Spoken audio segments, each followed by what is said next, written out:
to see so many of you back. I know it has been an exhausting week for those of you who are freshmen. I know they've had you in workshops every hour of every day. I talked to Abby the other day, and I said, when can we schedule something? And she said, after 12:30 at night or during dinner. And I thought, we don't want to do either one of those. But you're probably, I don't know, maybe there's still all that enthusiasm, there's still all that hope, there's all that energy, but maybe you're facing the possibility that human life will continue at Yale. That maybe there might be problems here. Maybe that this place won't be perfect. Maybe there might be people you might not get along with. Oh, what happened to that joy of that first day when everybody was your friend?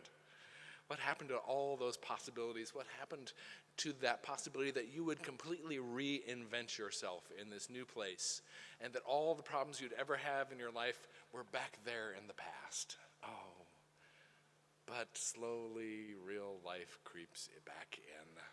We all want to be seen as good people.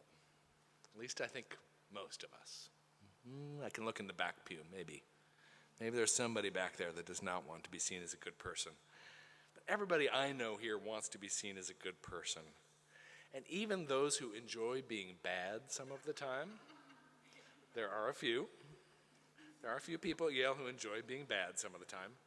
Still, they want the important people in their lives, their parents, their professors, their friends, to think that they're good people, right?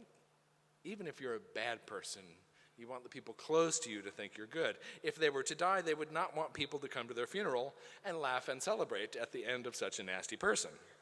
Nobody I know wants that. Everybody wants to be seen as good, and yet our scriptures today confront us with the fact that we do bad things. Even good people do bad things.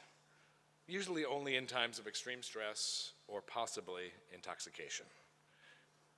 But still, good people cheat, lie, abuse others, and abuse themselves. Good people do selfish, stupid things. There's nothing worse than waking up in the morning and realizing that you are not the nice person that you thought you were. Everybody has a moment in their life where they wake up and their impression of themselves is shattered by something small or something big, usually that they did to somebody else. They cheated on an exam. They joined in when someone weaker was ridiculed or abused. They cut corners in some way. They lied to someone that loves them. Sometimes, when someone feels very bad about what they've done, they come to see me, or their priest or their pastor, thinking that somehow their pastor knows something about goodness that they don't. Of course, this always surprises the pants off the pastor, who's very much aware of his or her own moral failings. But we are seen as experts. But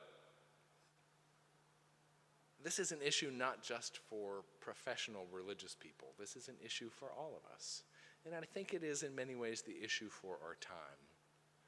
What does it mean to be good? What does it mean to be moral? What does it mean to do the right thing? We spend a lot of time thinking about it. A lot of our scriptures is devoted to it. I remember Yang Lee, one of our student deacons last year, always said that part of our church's mission at Yale should be to provide a moral context in the midst of the pressure and careerism of Yale.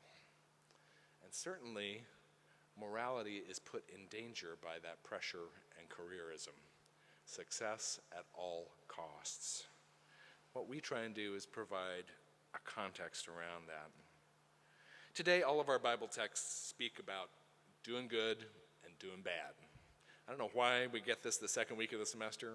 They should give us a couple more days of just good news and Jesus and feeling happy, but we go straight to sin. Moses reminds the people of Israel that their God has given them this incredible legacy, this beautiful and just set of laws to govern their lives. James teaches his church that it's not enough to hear God's teaching. One must do the word. One must live the law, not just believe in it. And Jesus, in Mark 7, in a truly remarkable fashion, just goes off on the Pharisees and the scribes about what kind of behavior makes a person good. The scribes and the Pharisees come to him with this very simple question about why his group doesn't wash their hands before they eat. Sounds so easy. Just say yes or no. Just say why or why not. And Jesus goes nuts. He throws Isaiah at them and says they've forgotten God and replaced God with their own traditions and all this. It sounded just like politics this week. Had nothing to do with any facts or what anybody ever said, and it'll be the same next week. It's just, you're a horrible person and you need to be condemned. And Jesus does this to the Pharisees. But there's something going on, and I think it's something we don't talk about nearly often enough, about what is good, not in the sense of if you disagree with me about what is good, you're bad, but in the sense of how do I figure out for myself in a complicated world what is good. And the issue for Jesus seems to be hypocrisy. I think we have music in the background. I was smelling meat cooking earlier. You can tell it's the undergrad international festival out there. Saying you believe something, but do something else. Hypocrisy. It's a dangerous word for religious people to use because often religious people are the most obvious hypocrites around because we do sometimes spout purity or morality, but practice prejudice, violence, abuse, and dishonesty. And Jesus is mad at the Pharisees and the scribes not because they're good Jews, he was a good Jew, and not because they were careful about their religious practice, because he himself was very careful about his religious practice. He's mad at them because they're hypocrites. They lifted up their own oral traditions about ritual purity over the, as he sees it, original, moral, social intent of God's law. Somehow, they could take up good principles like Sabbath observance and by being so focused on extending holiness to its utmost, come around to contradict the original moral meaning of the law. They could take a principle intended to enrich human life and somehow make it destructive of human life. Sound like politics or religion in America today? Take a good principle and somehow twist it around to make it destructive. This was not an argument unique to Jesus. The Pharisees themselves were vehemently debating these issues. Jesus was not condemning their beliefs or Judaism. He was mad because he saw a political and religious system that was chewing up the poor in the name of holiness. The lesson in all our scriptures today is not, however, to go out celebrating the fact that we are virtuous and those people, we know who they are hypocrites. Though that would be fun.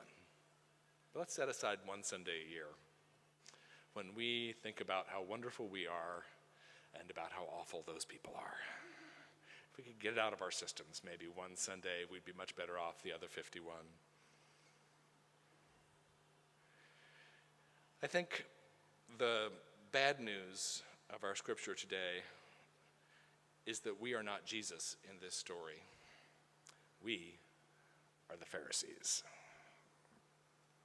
We think we are moral, and those who disagree with us often are degenerates, heartless, and without principles. Admit it, driving down the road, you've thought that about somebody. When we cheat or lie, it's just a simple mistake. But when they do, it's a character flaw. It's the mark of Cain. We measure faith with scorecards, imagining that if I carry the biggest Bible and memorize the most verses, I must be closer to Jesus. We are jealous, petty, selfish, and self-deceiving hypocrites. As my grandmother would say, we are so cool and controlled that butter wouldn't melt in our mouth. I always love that phrase. Okay, have you had enough? Can I say more bad things about us? I know some of you would like Lent year-round, so I just want to make you happy. On the other hand, the good news is that Jesus would not be saying all this if he did not think that the Pharisees could change. We can give up our religious scorekeeping. We can give up rejoicing in the sins of others and spend some quality time with our own sins. The good news is that the bad things we do and even the hypocrisy we hide behind are forgiven. People are drawn to Jesus because he's honest, because he has a peaceful spirit, because he has compassion in God's name for the weakest. He is the just and beautiful law that God made human. In a place like Yale, which is built on competition and comparing with each other, on hard work and on doing well, I wonder if Jesus wouldn't say to us, to all the Christians in this place, give up. God won't love you any more if you succeed or love you any less if you fail. Your struggling to prove yourself will just get you into trouble. It will make you think you're perfect or perfectible, and you're not. I can say, because I've been there, that you will start lying to cover up your mistakes. And we all know where that leads. I think if we want to be good people, Christians have two options: to deceive ourselves about how good we are, or two, to admit that we are sinners and accept forgiveness. That's about it. The hardest part for many of us is admitting that we sin. We hate giving up control and over-defining ourselves. Oh, it's getting louder. But there's real freedom in coming to the Jordan to be baptized. Not to pathologically hate ourselves, but just to be honest. You've heard me tell the story of my friend who didn't believe in original sin until she had a child. She had a baby. And she said that after she watched her child go through the stage for about a year when everything was no, and then the stage for about a year when everything was mine, and finally when the preschool teacher had her secretly watch her child in the classroom grabbing toys from mother and whacking them with the toys, and then serenely denying it when she was confronted, she concluded that becoming a human individual is training in sin. Not willful, evil sin, but sin built so deep into us that we have trouble seeing it in ourselves. Pride, selfishness, self-righteousness, prejudice, even cruelty. God sees us like that loving mother hiding in the nursery school classroom, as wayward, selfish, maybe even wrong, but not evil. Not to be rejected, sinful, but not bad. My favorite source, Father John Shea, tells a wonderful story with which I will conclude. He says that every night growing up, when his father came home from work, he would do exactly the same routine. Father Shea says he was 6, and every night he watched this routine. He could hear his father coming up the stairs before he saw him, and when his father came in the door, he would be there. He would pat his head and take off his hat and plop it on his son's 6-year-old head. He says, my father was a policeman, and he carried a gun on a holster on his hip, and he would follow his father down the hall with the policeman's cap coming down over his eyes and his ears. And his father would go into the bedroom, and in the closet there was a shelf, and there was a wooden safe there that his father had had custom made, and on the shelf next to the safe was a key. So with his back to me, my father would open the door. He would take the key off the shelf and open the safe. Then he would take off his belt and holster and take the gun out of the holster, and the holster and the belt were put in the safe. Then he would open the gun, and he would take the bullets out into his free hand. He would put the bullets inside a china dish in the safe. Then he would put the gun in the safe and the bullets and lock it and put the key on the shelf. He said he would do this every night as I watched. One night, he said, his father put the bullets in the dish, and he turned and walked over to me. And he was holding his gun by the barrel. And without saying anything, he offered it to me with a smile. And he says, I took it. And it was incredibly heavy. I couldn't even hold it up. And my father took it back and opened the cylinder and said, this is where the bullets go. And his father paused and said, do you want to play with it? Father Shea says, I nodded, and he gave me the gun, and he said, don't pull the trigger. So John says, I went to the window, and I pointed the gun at the apartment next door, and I looked at my father, and he was watching me, but he didn't say anything. And so I went over to the bed, and I hid behind it, and I popped up, and I aimed my gun, but my father didn't say anything. I put the gun in my pocket like the men I'd seen in the Western movies, and I pulled it out. Fast draw. But my father didn't say anything. So I put the gun in my belt and pulled it out. Even faster draw. But my father didn't say anything. And I laid on the floor and took aim and made gunshot sounds with my mouth. And my father finally said, "Are you done?" And I nodded and handed him back the gun. And he said his father turned and went to the safe, and as he had his back to me, locking the gun away, he said, "There. Now you won't have to be figuring out how to get it all the time." Shea says his words stunned me, not because they were critical or unkind. They were not. There was no judgment involved. There was something more shocking than judgment. There was truth. He was right. I had been figuring out how to get it for months, but I wasn't even aware of it.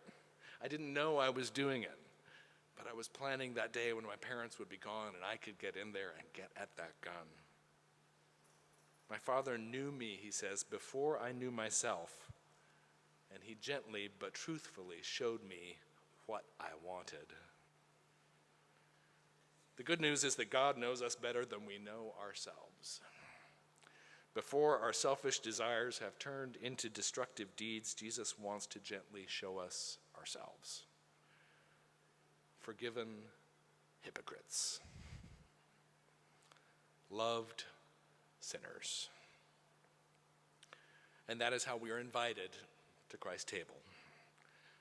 Stripped of our pretensions, free finally to be who we are, not needing to impress anyone, not even our own egos.